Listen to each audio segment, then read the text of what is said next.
Pag si Lord ang kausap mo, ito malilipat sa iyo. Galatians 5:22-23.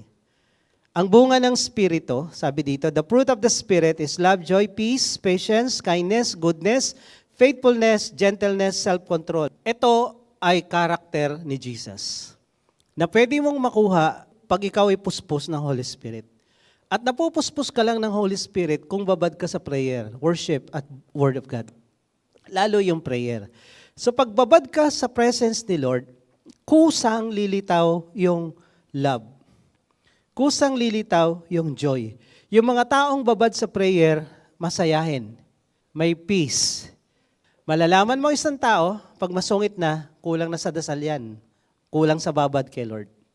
O punong-puno na yan ang problema sa buhay. Kasi, ang Pilipino, ang tao, pag walang pera, galit. Pag gutom, galit. Pag puyat, galit. Pag pagod, galit. Isa lang ang emotion natin, galit. So pag ikaw di nakapag-pray, ang bilis lumabas nung galit. Kaya dito, pag ikaw nagpe-pray, himbis na galit, pag-ibig, kagalakan, kapayapaan, kaya mong magtiis pag ikaw babad sa prayer. Pero pag hindi ka babad sa prayer, konting bagay lang, naku naman. Konting bagay lang, bumibigay ka na. Hindi ka na makapagtiis, ang kapayapaan mo lumilipad palayo.